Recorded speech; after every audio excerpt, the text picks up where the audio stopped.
Hello everyone, আমি Madhurima and welcome back to my channel Madhu's lifestyle. তোমরা সবাই কেমন আছো? আশা করি খুব ভালো আছো। আমিও খুব ভালো আছি।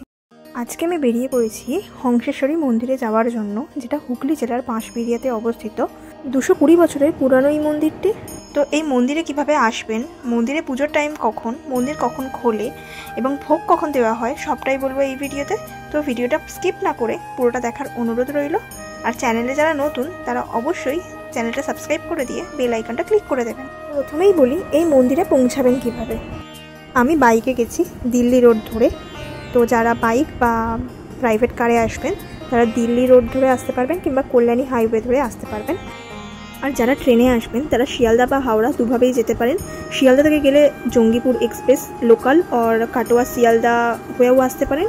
আর হাওড়া থেকে গেলে কাটোয়া লোকাল পেয়ে যাবেন।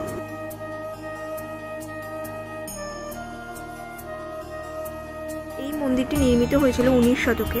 আর এই মন্দিরের প্রধান দেবতা চারবাহু দেবী হংসেশ্বরী, নীল নিমকাঠের মূর্তি, যা কালীর রূপ প্রকাশ করে। মন্দিরের ঠিক অপোজিটেই আপনারা জুতো খুলে পুজোর যাবতীয় সামগ্রী কিনতে পারবেন। আর এই মন্দিরে বিবাহ কঠোরভাবে নিষিদ্ধ। দেবী হংসেশ্বরী ছাড়াও এখানে ডান দিক বাঁ দিক মিলিয়ে টোটাল 12টি শিবলিঙ্গ রয়েছে। পুরো মন্দিরটি প্রদক্ষিণ করলে 12টি শিবলিঙ্গ দেখতে পাবেন। আর এই মন্দির চত্বরে যে বাগানটি রয়েছে সেখানে বিনা অনুমতিতে কারোর প্রবেশ নিষিদ্ধ।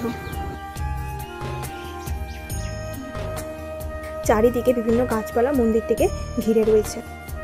এই মন্দিরটি হলো অনন্ত বাসুদেবের মন্দির। নিখুঁত টেরাকোটার কাজ রয়েছে এই মন্দিরটায়। আগে ওই মন্দিরে প্রবেশ করতে দেওয়া হতো, কিন্তু করোনার পর থেকে ওই মন্দিরটিকে বন্ধ করে দেওয়া হয়েছে। মানে দূর থেকেই মন্দিরটিকে দেখতে হবে, মন্দিরের ভিতরে প্রবেশ করতে পারবে না। চলুন মন্দিরটা পুরোটা ঘুরে দেখি।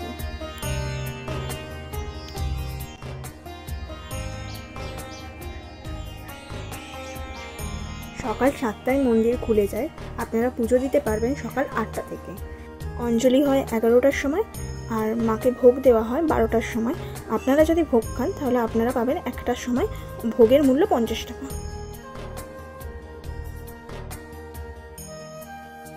হংসেশ্বরী মন্দিরের চূড়ায় টোটাল 13টি মিনার রয়েছে। আর এই মিনারগুলো পদ্মের কুড়ির মতন দেখতে। 1799 সালে এই মন্দির নির্মাণের কাজ শুরু করেছিলেন রাজা নৃসিংহদেব, কিন্তু মন্দিরের কাজ শেষ হওয়ার আগেই তিনি মারা যান। পরে তার স্ত্রী শঙ্করী দেবী 1814 সালে মন্দির নির্মাণের কাজ শেষ করেন। মন্দিরের পরিবেশ খুবই শান্ত এবং নিরিবিলি। এখানে মা হংসেশ্বরী পদ্মের উপর বিরাজমান। মন্দিরের সমস্ত খুঁটিনাটি তথ্যই আমি আপনাদের দিয়ে দিয়েছি। তো কেমন লাগলো মন্দিরটা জানাবেন, আর একবার ঘুরেও যাবেন মন্দিরটা। তো আজকের মতো ভিডিওটা আমি এখানেই শেষ করছি। কেমন লাগলো কমেন্ট করে জানাবেন। সবাই সুস্থ থাকবেন, ভালো থাকবেন। আজকের মতো টাটা।